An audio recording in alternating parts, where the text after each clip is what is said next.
Well, today Ryan and I will share 5 smart spending tips to help you get through this holiday season. So stay tuned. A rich man's world. I have turned the soul of this beautiful land, but the beautiful. A rich man. Well, I'd like to welcome everyone to the Money Mindset Mastery podcast. I'm your host, Jim Leo, and joining me today is my co host, Ryan Janot.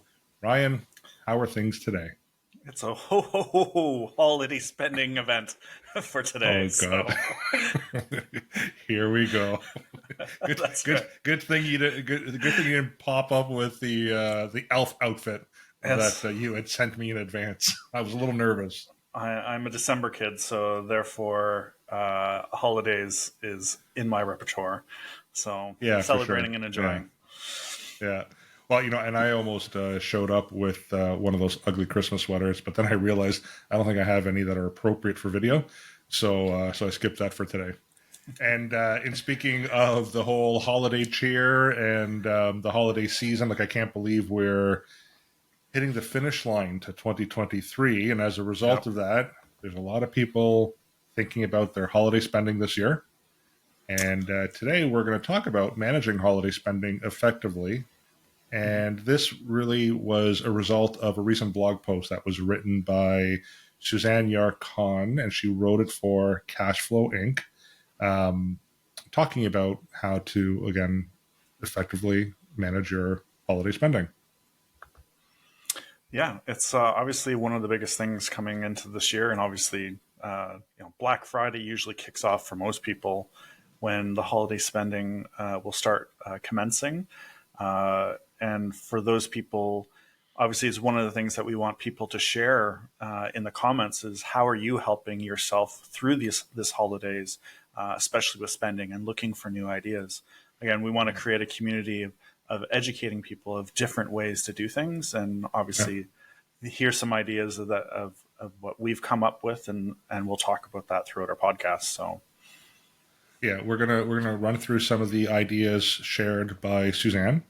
yep, We're going to probably sprinkle some of our own ideas in there as well in terms of what we have done, or what we do. And I think also what I'd like for people to do, if at all possible, if you're listening or watching live right now on any of our platforms, or on LinkedIn, Facebook, and YouTube, throw in a comment. Let us know, what do you do to help you kind of get through the holiday spending season.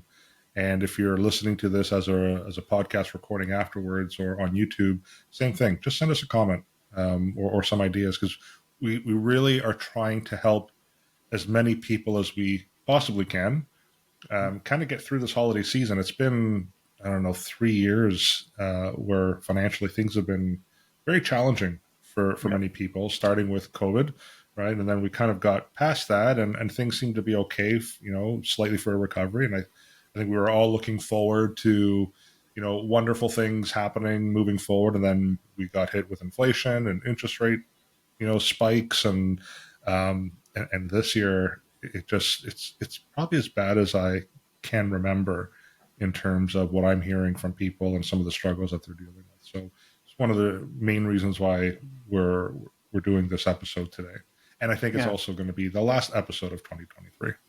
Yes, yeah. Right? And yeah, the importance that we've talked about before about understanding your cash flow, understanding the behaviors that happen throughout the year, and Yeah. creating great habits. And I know we've talked about budgeting is not necessarily a longer term plan, but creating shorter goals. And this is one of those examples of, setting a goal for yourself and for your family about not overspending through the holiday season because of the stresses that it often adds, and other ways that we can make sure that we stay on track with that goal. So, Yeah. yeah, So we're gonna offer up some insights on what people can do.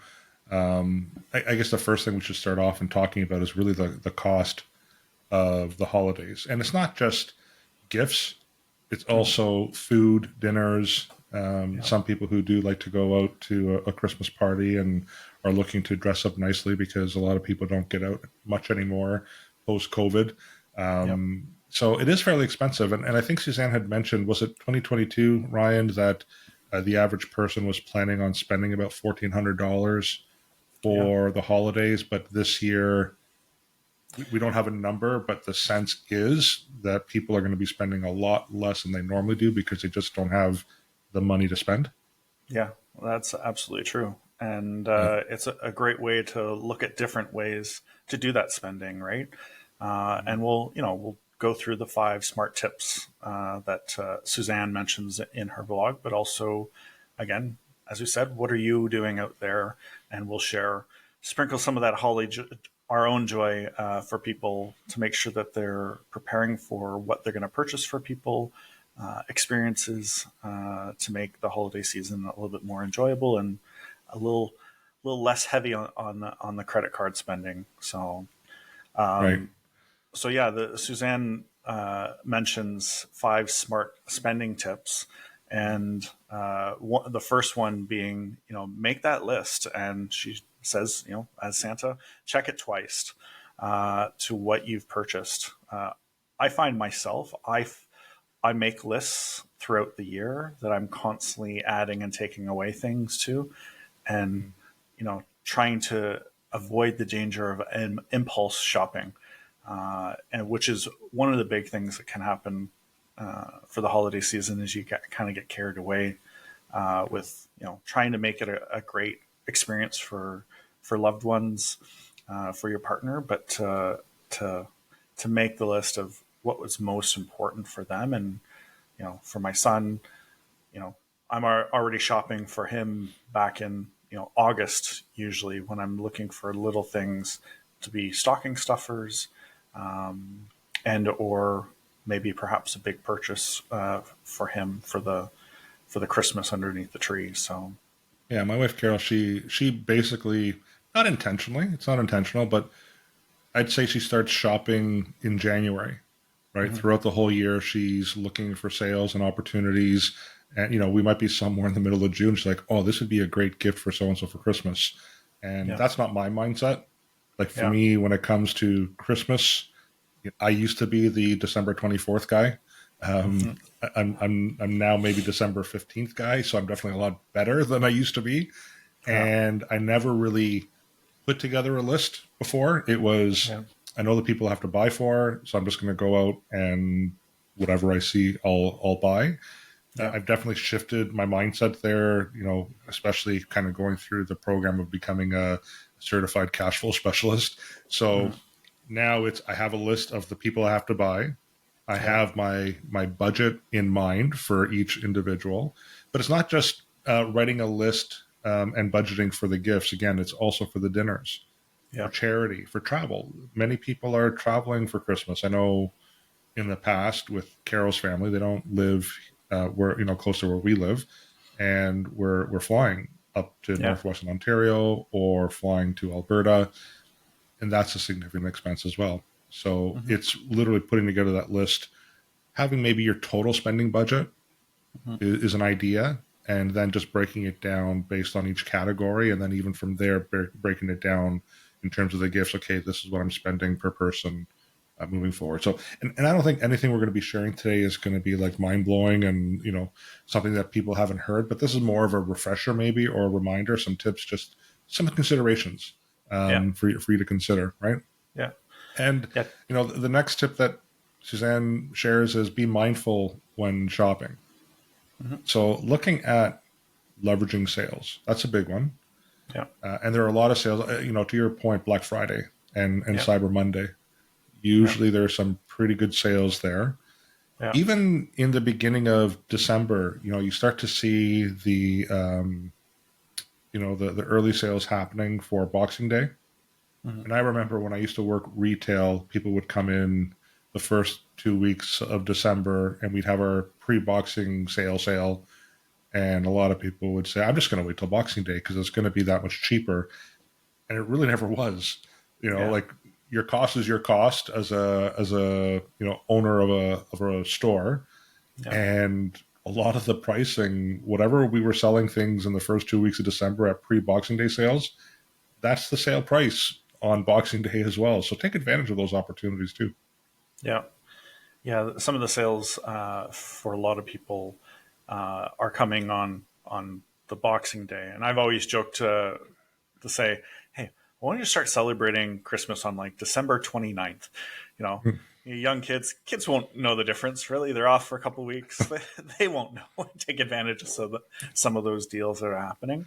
And Yeah. I find too that I'm purchasing stuff with something in mind, but sometimes I come across something better along the way. And people often either forget to return something, or, as in my son's case, his birthday is shortly after the new year, Yeah. that I'm like, oh, well, I'm just going to put this one aside and put it aside to make sure. And for me too, getting carried away of where I put stuff, I've definitely found Christmas gifts that I bought for last year this year because I forgot about it because I stuck it in the garage somewhere. So it happens, and I Right. know a lot of other families have put stuff away and don't realize. So part of being mindful of the shopping is writing down what you've purchased, knowing where you've placed that item, so you don't forget where it is. Almost drawing a map. Yeah, exactly. A treasure. So, It's a treasure map. Here's yes, where I and placed this in the house. X marks yeah, the spot. exactly. So you Yeah. never forget about it. Otherwise, the raccoons and squirrels in the attic will have something to play with all Yeah. year. So yeah, And you know, the other thing I think people should be mindful of is the whole price matching thing. Like, it works, but I yeah, find sometimes, people will share with me is, yeah, I drove like an hour for this price match, and yeah, I would think to myself, how much did how much did you spend in that scenario? And maybe it was like 10, 15, $20. And by the time you factor in the gas and the wear and tear and the time, that's an hour there, an hour back, maybe broke even in that situation. So just also be mindful. If you're making a day of it, you're going out somewhere and you're going to do other shopping, wonderful. That's a great idea. But yeah, if you're going to drive a half hour, an hour to a place just to price match to save $10, you might just want to reconsider that, because you might be spending more in the travel cost mm, than you're going to really benefit from that price matching.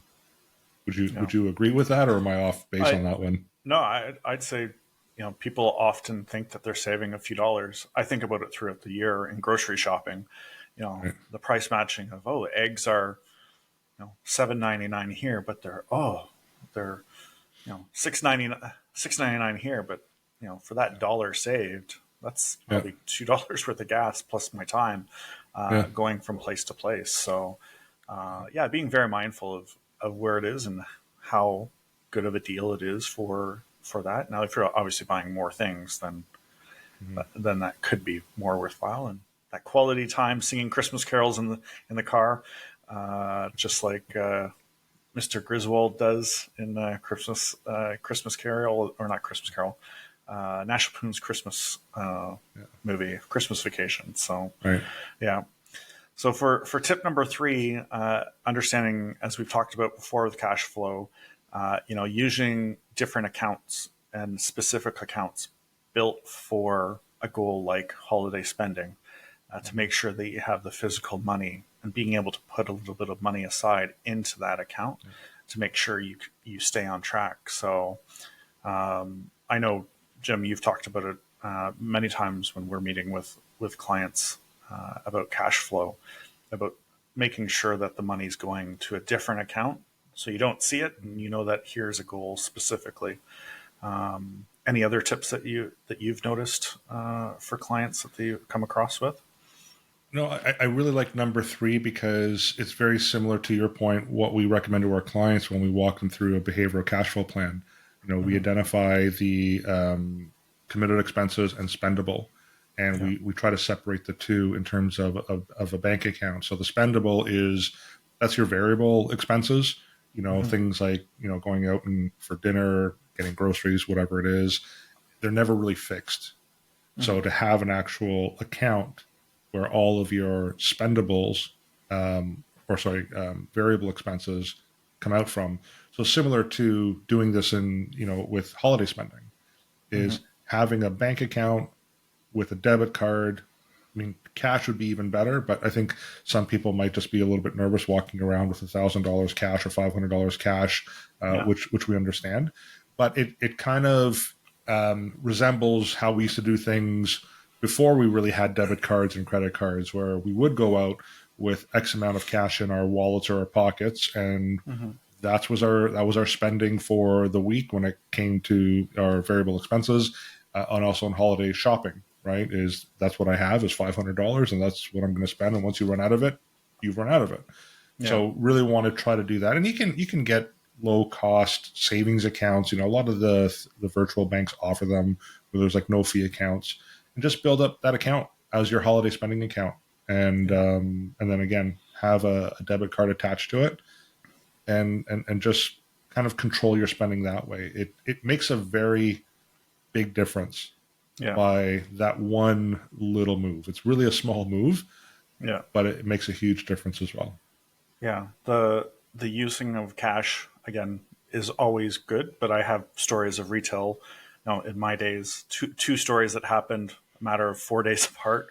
I used to work retail also, and found a cash envelope full of $600 right through the Okay. middle of the holiday season. And 4 or 5 days later, one of my staff found a $1,500 envelope full of cash. Really? Wow. We were very fortunate on both occasions that we were able to track down the people that were the owners of the cash. But man, oh man, $500 or $600, $1,500 is an awful lot of money to suddenly lose, especially since it's dedicated for holiday spending. Yeah. And something that we talked about recently that it's funny because I know a couple people, and it happens to myself too when it comes to holiday spending, is make sure you dig into your drawers and your purses and your wallets, and bring out some of those gift cards that you've forgotten Yeah. about for many, many years. Yeah. Having worked retail, obviously gift cards is a huge part of the sales strategy for companies. But the number that was always thrown around was that in the first 4 to 6 months, 80% of gift cards get used in the first 4 to 6 months, right? So, but after that, nearly 85% of those gift cards never get used after that. So Really? here's a large sum of money that is likely sitting for everybody to use, that's probably in a drawer or a purse or a wallet right now. So I am encouraging people to dig deep of making sure that they make use of those gifts. And then some of those gift cards do have expiration dates, to be aware of that too. So you want to make sure you're not losing out on essentially what's become free money for you to use, and help build that into your plan too, if you can find them, especially now leading up to holiday season. So Yeah. And I know with my kids, so when Liam gets gift cards, are pretty much spent within or used within the first couple of weeks because he's yeah, excited, he wants to use them. yeah, Serena, on the other hand, to your point, like a year later, you know, Carol was like, "Hey, let's kind of look through to see what gift cards you have," and all of a sudden, it's like, "Oh, you have $100, you know, at the Oshawa Mall you haven't spent yet." Like, yeah, go, you know, use it. So you're right about that. And sometimes I'm guilty of that as well. I'll go through my wallet, you know, because I'm I guess a Merce kind of guy and a wallet kind of guy. That's kind of like, you know, one of the things that I like. So I do change up my wallets frequently. yeah, And sometimes as I'm, you know, transitioning or transferring things from one wallet to another, I'll look and say, oh, I forgot I had this gift card to that store. And I put it in my wallet to make sure that I wouldn't forget. But, you know, like you buying gifts in June, you forget. yeah, So maybe I have to have some kind of beeper or something to remind me every so often, hey, you got a gift card in your wallet. yeah. Look for it and use it. So Yeah, that's a good point. I have two gas cards that are worth about $50 each that I have not found, and that's been a year, and I know they're somewhere in this Really? house. So, yes, especially in gas prices. So, Yeah, time to do some more spring cleaning. So, you're right. yeah, All right. So then tip number 4, we have rethinking credit card use. yeah, So I think one of the things here, you know, credit cards aren't bad. I know a lot of people kind of make them out to be like bad things. They're a great tool if used properly. And what I would say is, in terms of credit cards, if you're going to do some spending during the holiday seasons, if you have a credit card that gives you points, use that credit card, right? Because you'll get some of that back in the following year, and even redeem some of those points to help buy some gifts. You know, I know with Carol, she came to me just last week because she has her PC points and that she uses. And I think at the time she's like, yeah, like I've accumulated $500, worth of points that we can use towards buying, the food for Christmas because we're hosting Christmas this year, right? Yeah. I Yeah. never thought about that, but I thought, wow, that's amazing. And then I started to think about some of the point cards that I had. I'm Mhm. like, well, you know what? I can redeem some of those points to get some gifts for people, and um, so use your credit cards. Just again, try to stay within a budget.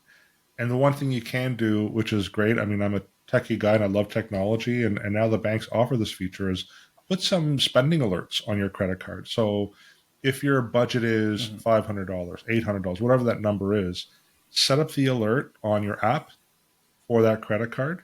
And once you're approaching that limit, that spending limit, you'll be notified saying, "Hey, you're reaching your limit," and then you can decide from there if you are going to continue on or stop. Right. Yeah. So there are tools now that are available to help us stay on track. Yeah. And the same Anything else with to add to credit that? card. Well, I was going to say, anytime it comes to credit cards, it comes down to safety as far as security safety when making sure you're not saving your cards on some browsers that accidentally get used by your kids perhaps a little often, and or just in general because it helps save you the heartache of having to go through making the phone calls to credit cards when you've had some mischarges. I know I've had it in the past, and it's because Yeah. you filled your credit card and it says, "Do you want to autosave?" Yeah. As nice as that is, it can potentially create some problems for yourself. So just some cybersecurity there. So yeah. Alrighty, you want to take us into tip number 5? So tip 5 was about holiday gift exchange and group donations. Especially around the holiday season, whether it's families or company things, doing gift exchanges always can be a very fun event to do. I know when the family gets larger and larger, the families often try to buy as many gifts for the kids, but sometimes it's good to consider a simple gift exchange. There's White Elephant, I think it's called, where you do like a Santa Claus gift, but it's about staying within a budget and making sure you're staying within kind of the simple instructions within that, and not being going above and beyond what you should Yeah. and what you can expend. So We other than actually that, implemented that in our family. yeah, So, I mean, in my on my side of the family, we have a total, including my kids, 10 nieces and nephews.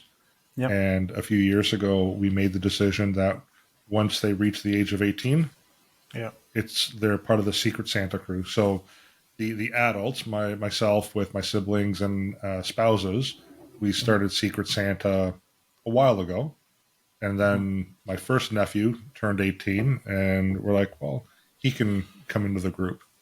Mm-hmm. So we've had a couple, added to the group, and then this year we've had 3 all of a sudden. My daughter and my niece and nephew who just turned 18. So Yeah, it makes a huge difference, yeah, right? Because now you can spend a little bit more for that single person, yeah, but you're still saving overall because you're not, trying to budget for 9 other people, 10 other people, right? So yeah, that's a huge one for sure. And yeah, and even the group donations ones, I like the idea of donating, like for example, if there's a family in need, mm-hmm. like adopting that family for the holidays and providing them with some gifts and food in place of, like, Carol and I, we've been married for a long time. It's getting harder to, find or buy gifts for each other. Mm-hmm. So one of the things that we're starting to talk about is, instead of gift exchanging between the two of us, maybe we just adopt a family, and whatever we were going to spend on each other, we just spend and help out a family. So that's something that we've been talking about as well.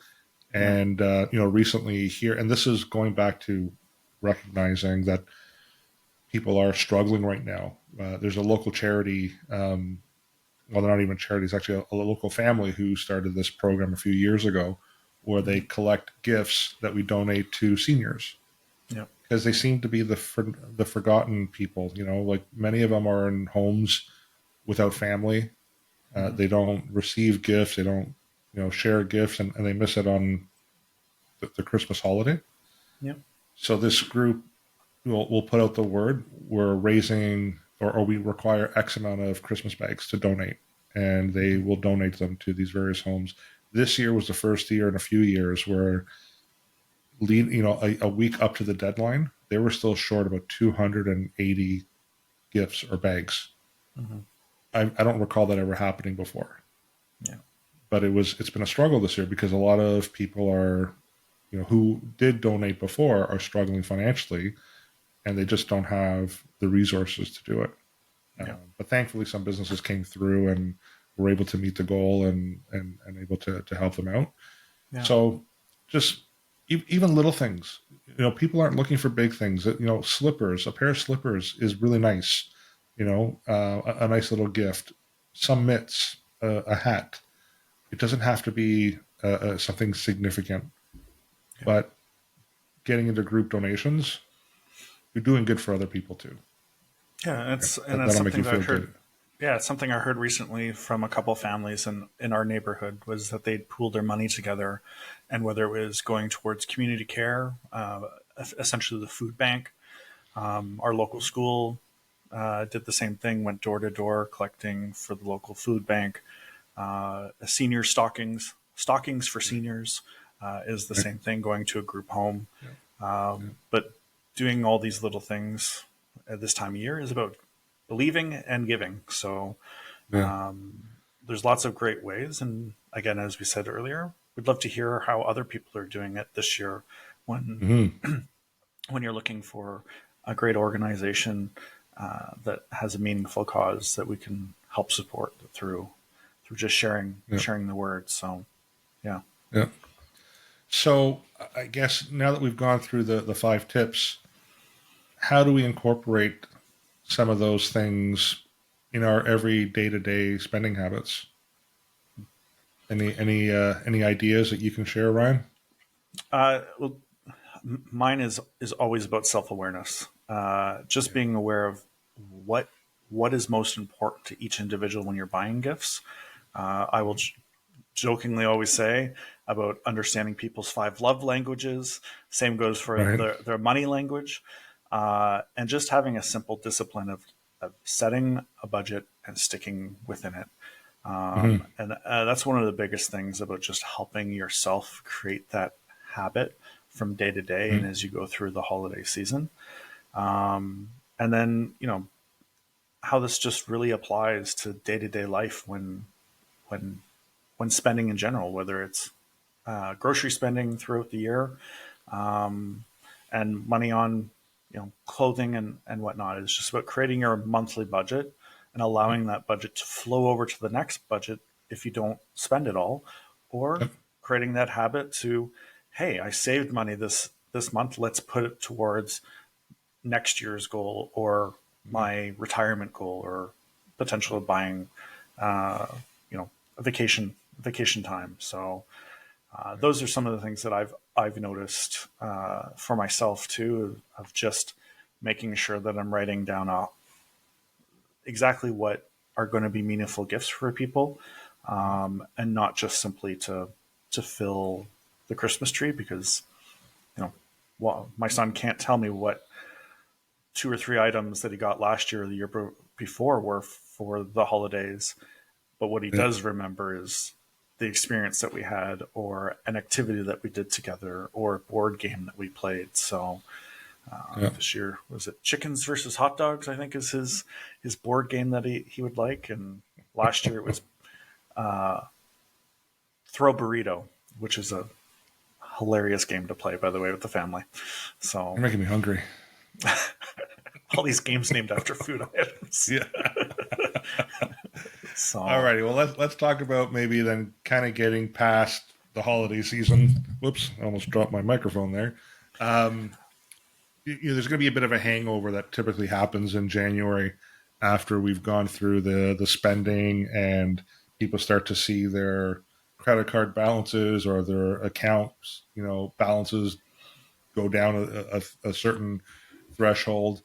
So there's going to be a bit of again a hangover from it. So there's ways that we can help you, get ready for 2024, and that's through our behavioral cash flow planning program that we launched in 2023. And just to quickly go through, what is involved or what you receive in that program. So the first thing is we will provide you with a fully written and completed behavioral cash flow plan. So that's one of the steps. So we're going to walk you through that process to help find some of the behaviors that we might help you adjust or change to put you in a better financial situation in 2024. So that's one of the things that we offer through the program. Secondly, we also offer access to our financial capability program. So with the financial capability program, there are 12 educational modules that you would walk through to again assist you identify what some of the behavior changes that we can make, and to help you identify those and make those adjustments. You also have access to our Winton app. The Winton app will help you stay on track to make sure that your committed expenses are getting dealt with on a regular basis, and also that you are spending within the spendable amount that we've identified that you have access to. And then finally, we do offer on an annual basis 4 1-hour coaching sessions to help you kind of bring it all together and make sure that you are on track and you remain on track, not just with the behavioral cash flow plan itself. What we're finding is a lot of people aren't really going through the modules, and they're just as important. So part of the coaching will be, we're going to go through the 3, so 3 each time, to go through what those are and what you've learned from them, and again how we can apply those to your own personal situation.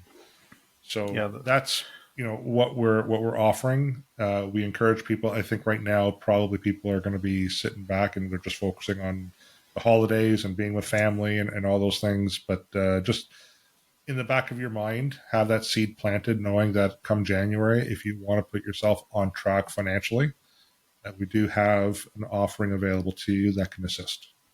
Yeah. I think some of the clients who are working with us already, the word that keeps coming out is they're getting the support, and they're getting a little bit of that accountability, because sometimes it's nice to have somebody help support that accountability. And kind of going back to the capabilities things, this is obviously holiday spending is one of those things that is part of that, but there's a lot more of understanding, how to help fund education, looking at retirement and your spending from day to day, and just understanding credit. So those are just some of the 12 items that people walk through as far as learning it.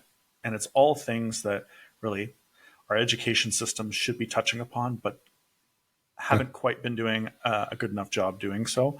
Because lots of young people like to have cars. So we talk about car leases and loans, and what are the checks and balances, and understanding those too.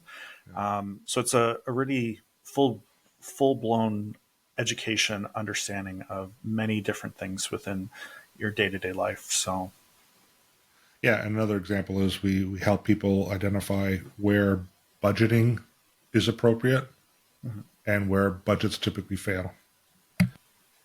Right? Because a lot of people use budgeting as their long-term solution, and it never works out to be a long-term solution. So we'll go through that with people through our program, and I think from our experience with the clients that we've put through the program, many of them will respond with, "I love that idea. I love that strategy." When we make the recommendations, and again, they're not mind-blowing new strategies. Like it's things that we've done in the past, things that we know that we need to do. It's kind of like diet and exercise. We know that we should probably eat a certain way. We know we should exercise a certain amount of times a week. We just don't do it. But once there's that accountability, once there's that coach, you're dealing with a dietitian, for example, you're dealing with a personal trainer. But now you're accountable to someone. Yep. And in that instance, people typically stay on track with their goals because of Yeah. that coaching. And that's what we're offering as well through the behavioral cash flow plan. Yeah. And again, the financial world, as far as wellness, is often the one left off the wellness circle. Mm-hmm. But we want to jam our slice wedge in there as to make sure Yeah. that that when your financial world it allows you the freedom to do and get more support in the rest of the wheel that you have. So Yeah. And the yeah. program isn't just for single people, families. It's also for business owners as well. And we do assist clients all across the country in North America. So this is wide open in terms of how we're able to help people and the amount of people that we can help. So Yeah. so I guess we're going to wind things up a little bit. So one of the things that I encourage people to do is we do have a money mindset ebook that's available, no cost. That's complimentary. So what I encourage you to do is if you go to www.tvhcashflow.ca, that'll take you to our ebook. Go ahead and register for it. It's available to you. There's also what's called a money mindset quiz that you can complete. And we've identified 7 different money mindsets that people generally have. I would say it's almost like astrology because sometimes I'll have people come back and say, well, that's not 100% accurate. It's like, no, it's not meant to be 100% accurate, but about 80%. It does get it right. So go through the money mindset quiz to identify what your money mindset is. That'll help you also understand the way you look at things financially and get you back on track as well. So that's one thing that I definitely encourage people to do. Right? Anything else that maybe No, I've forgotten? just be mindful through this holiday season. Find time for yourself through the holiday season, downtime to enjoy it and sit back and enjoy the family time, no matter how crazy it can be. Yeah. Yeah. Because some people don't always get together with family throughout the holiday year, but just take a moment before you make that big purchase. And what is it doing for the family member or the person that you're purchasing it for? Because you also don't want to put yourself in more financial debt by trying to buy something big. So And remember, to your point, Ryan, it's about just spending time with your family and friends. Just recently in the last couple of weeks, my neighbor 2 houses down from us suddenly passed away. This is right before Christmas. I don't think any one of the family members woke up that morning expecting that was going to happen. They never see him ever again. So hug the people you love, hug the people that you care about. It's more about spending time than spending money, really, at the end of the day. So just don't forget that part of it. That's what the holidays are really all about, is to just be with the people that you love and love you. Because that's the gift, right? That's the gift that keeps on giving until we're no longer around to give those hugs or whatever else. So to me, that's the most important thing for sure. and lots of great holiday movies. That and I've definitely been enjoying eggnog a lot more than I normally have. Eggnog with a little bit, a shot of Disaronto. Oh, Yeah. It's beautiful. It's mwah. All right. Alrighty, and for anyone else listening, I'd encourage you to share our episode if you think that this might be helpful to someone as well, to help them stay on track. And feel free to reach out to us. As I mentioned, tvhcashflow.ca. You can email us at cashflowsolutions. That's CACHEFLO solutions at tvhgroup.ca.